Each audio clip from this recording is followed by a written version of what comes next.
વેલનાથ બાપુ નાથ સંપ્રદાયનો સાધુ, ગિરનાર જુનાગઢ, ત્યાંથી એકવાર ફરતા ફરતા વસ્તીમાં વિચારવા માટે નીકળે અને એક ગામની માલિકોર આવી અને દી આથમવાનો ટાઈમ ને વાત કરી કે મારે રાત રોકાવું છે ને હરિહર કરવું છે. એટલે જુવાનીઓ હતા ને એને બાપુની મસ્કરી કરી કે ઓલો આપણે રામલો છે ને શિકાર કરે ને દારૂ પીવે ને ચોરીઓ કરે, એના ઘરે દેખાડી દે.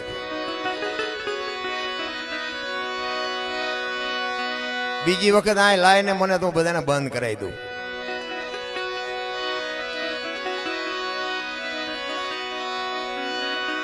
વીઘા જમીન હોય જાય, સાપડા ઉડી જાય, હાજે ખબર નહીં પડે. મેં 20 વર્ષ ખટારો આંક્યો, આખું હિન્દુસ્તાન રખડી આવ્યો છું બાપુ. મેં સાંડલો નથી કર્યો. ખટારાનો ડ્રાઈવર બીજા રાજ્યમાં ગયો હોય ને દરબારનો દીકરો હોય, મને કોઈ ખવડાવનારા પૈનારા નહીં મળ્યા હોય. અરે જિંદગીનો સિદ્ધાંત હોવો જોઈએ, મારું કુળ કયું, મારા મા બાપ કોણ, આની ખુમારી ન હોય તો મરી જવાય. ભલે દુનિયામાં ખાવા પીવાનું ક્યાં થોડું છે. મોજ કરો, હિલોળા કરો, કાજુ બદામ ખાઓ ને છૂટા ઠેકડા મારતા હોય તો. એ જુવાની હવે બાપુની મસ્કરી કરી અને એ રામલાનું ઘર બતાવ્યું. બાપુ પૂછતા પૂછતા ગયા, રામલાના ફળિયામાં ગયા. રામલો બેઠો તો. એ કે ભાઈ રામભાઈ તમારું નામ? તો કે હા બાપુ આવો, સીતારામ. એ કે ભાઈ મારે હરિહર કરવું છે ને રાત રોકાવું છે. એટલે રામલો કહે છે કે બાપુ હું તો પારથી જેવો પાપી માણસ છું, પણ હું તમને રોટલાની વ્યવસ્થા કરાવી દઉં. એ કે ના, તારા જ ઘરનું ખાવું છે. અને તમે એલા સાંભળો, આ તો એક સંબંધના નાતે હો, નકર હું તો તરત હાલતો થઈ જઉં. હા, કારણ કે છે ને તમે 5 લાખ ખર્ચો તો તમને ન મળે.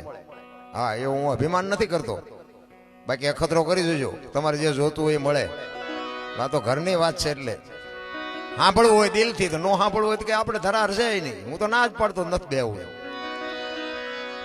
આમાં ઉતરે જ નહીં. બાપુ એક તાર તૂટી જાય ને પછી તમારું ને મારું બાપુ ગાંઠું આવે ને ગાંઠું નડે ઠેઠું. ગોદડું કરતા હોય ને ગોદડું બેનું વચ્ચે ગાંઠ હોય ને તો બાપુ ગોદડું થાય નહીં. અને કદાચ બહુ મહેનત કરીને કરે તો એ ભલે હોય ગાંઠ ઝીણી એવી હોય ને તો એ હુવો તોય નડે તમને. ગાંઠ હોય ગાંઠ જ હોય, હાથો હોય હાથો જ હોય. અરે જિંદગી મળી છે ભલામણા. મને તો એમ થાય કે શું તમે આંટો થાય છે, આંટો આમ નામ કાલ ખૂટી રહે જિંદગી. એ કે તારા જ ઘરનો ખાવું છે કે તું તારા ઘરના કે રોટલા બનાવે. રોટલા બનાવ્યા, ખાધું, હાંજ પડી, ફળિયામાં ખાટલા નાખ્યા. કે છે રામલો બાપુ કઈ ખારી વાતું કરો, તમે તો સંત છો, સાધુ છો, અમે તો પાપી જેવા પાપી છે, જીવનમાં કાંઈ કર્યું નથી. એ આજુબાજુમાંથી બધા બાબલા ડોહા થોડાક આવ્યા ને ખાટલા નાખીને ફળિયામાં બેઠા હતા, સત્સંગ કરે છે બાપુ. રાત્રિના 11-12 વાગ્યાનો સમય થયો. એ રામલાનો દીકરો બાપુ બહાર વાડામાં ગયો અને અહીંયા બાપુ એરો આભડી ગયો દીકરાને. દીકરો ચકરી ખાતો ખાતો ખાતો ખાતો ઘરમાં આવ્યો અને ઘરમાં આવ્યો ને બાપુ ખોળિયામાંથી જીવ નીકળી ગયો. રામલાના પત્ની જોવે છે કે દીકરાને કંઈક થયું, મોઢામાંથી ફેણ મીડા નીકળવાનું, શરીર મીડું લીલું પડવા. એ ડાયરામાં રામલો બેઠો તો ઈશારો કરીને બોલાવ્યો કે અહીં આવો. તો રામલો અંદર ગયો. એ કે આપણા દીકરાને લગભગ એરું કરડી ગયો, બહારથી આવ્યો ને દીકરો ઓફ થઈ ગયો. તેથી રામલો કહે છે કે આપણે ઘણાના જીવ લઈ લીધા છે, અત્યારે ઢાંકીને મૂકી દે. આજે આપણા ઘરે એક સાધુ આવ્યો છે, સવારે જે વિધિ થાય એ કરી નાખશું, જે બનવાનું એ બની ગયું, બાકી રોતી નહીં, નકર હું તારો જીવ કાઢી લઈશ. પાપીને તો શું હોય, આખી રાત એ જનેતા એ તમને કહું ખોળામાં મરેલા દીકરાનું માથું રાખીને રહી છે, એને રાત કેમ કાઢી છે. 3-4 વાગ્યાનો સમય થયો, રાતળ ફૂટી. ચારે બાજુ ખબર પડવા માંડી કે રામલાનો દીકરો વયો ગયો, રામલાનો દીકરો વયો ગયો. ફાળિયા ખંભે કરી કરીને રામલાના ઘર બાજુ મીડ્યા બધા આવવા. ત્યારે રામલાને બાપુ પૂછે છે કે રામલા શું આ બધા આંટા મારે છે? એ કે બાપુ કાંઈ છે નહીં, સવારનો ટાઈમ થવા આવ્યો છે, હવે તમારે નીકળવું હોય નીકળો. એ કે ના તું કે આ બધા શું આંટા મારે છે? અને આખી રાતના આહુડા રોકી રાખેલા ને બાપુ બે આંખોમાંથી ધારું મંડી થવા. બાપુ બાપુ મારો એકનો એક દીકરો રાતે એરો વાપડી ગયો, મારો દીકરો ગુજરી ગયો. અને તેથી આ ભારતનો સંત એમ કહેતો હોય, અરે ભલા માણા, હું ગિરનારનો સાધુ, નાથ સંપ્રદાયનો સાધુ, તારા ઘરનો જો બટકું રોટલો ખાધો હોય ને દીકરો બેઠો ન થાય તો આ બાવાને ઓળખે કોણ? ઈ ભારતના સંતો ક્યાં છે? રૂમમાં ગયા. રૂમમાં જઈને બાપુ પાણીની અંજળી છાંટીને દીકરાને બેઠો કર્યો. પણ રામલાને બાપુ ખટાકો બોલી ગયો હોય કે આ બાવાને જવા ન દેવાય. એ રામલાએ બાપુના પગ પકડ્યા. બાપુ મારા તમે ગુરુ થાવ, મને કંઠી બાંધો. એ કે ભાઈ સમય સમયનું કામ કરે, તું તારું કામ કર, મને મારું કામ કરવા દે. એ કે ના બાપુ જવા નહીં દો. બહુ આજીજી કરીને બાપુ એ કંઠી બાંધીને ઉપદેશ આપ્યો ને જે કાંઈ એમને કરવાનું હતું એ બધી વિધિ કરીને બાપુ નીકળી ગયા. 400 મહિનાનો સમય થયો. રામલો શિકાર નથી કરતો, ચોરી નથી કરતો, મહેનત કરે છે, મજૂરી કરે છે. એમાં એક દિવસનો સમય અને બાપુને અહીંયા વિચાર આવ્યો કે હારો 100 મહિનેથી હું અહીંયા આવ્યો કંઠી બાંધીને, કઈ હમાસારે નથી, નાઈન પા આવ્યો નથી, હારો માર્ગે સડ્યો હોય છે કે નહીં સડ્યો હોય.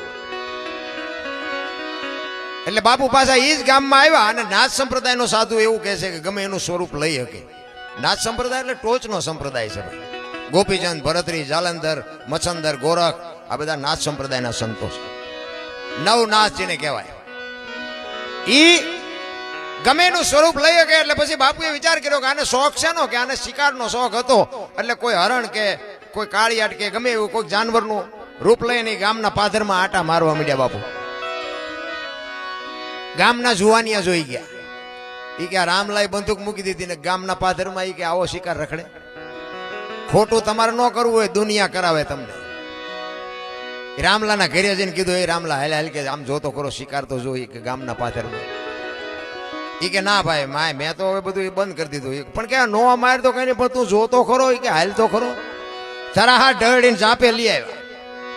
અને આમ જ્યાં શિકાર જોયો ને, 40 વીઘાનો પાંતો ભાળીને ખેડૂનું મન ડફળે ને એમ શિકાર જોઈને બાપુ મન ડફળ્યો. અટાણે ક્યાં ગુરુ જોવે છે, એક ભડાકો કરી લેવાય નહીં. કે એ 100 મહિનેથી ટીંગાતી હતી ને બાપુ આમ ખંખેરીને કરી હરખી. 7 ગોળીઓ માલપા ભરી અને આવ્યો ઝાંપે.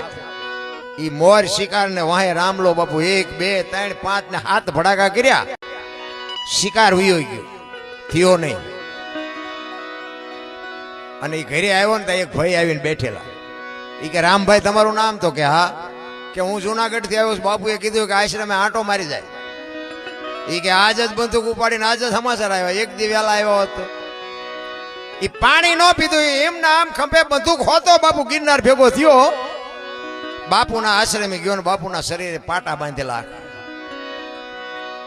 રામલો કે બાપુ અમે તો પાપી છે, પારધી જેવા છે, અમારે તો કંઈક ભોગવવાનું હોય, પણ તમે તો મહાપુરુષ છો, તમને શું આટલા બધા પાટા બાંધ્યા? અને એ બાપુએ પાટા ખોલીને ચીપિયાની અણીએથી બાપુ ગોળીઓ કાઢી. 1 2 3 5 ને 7 ગોળીઓ. કે રામલા તારી બંદૂકની છે કે બીજાની? અને ભાઈ હબાકો આવ્યો રામલા ઘરે. મારા ગુરુ માથે મેં ભડાકા કર્યા. અને પછી આ તો નાથ સંપ્રદાયનો સાધુ બાપુ ચીપીઓ લઈને છાતી માથે ચડી ગયો. કે ભાગી જાને કે ઠામ મારી નાખી.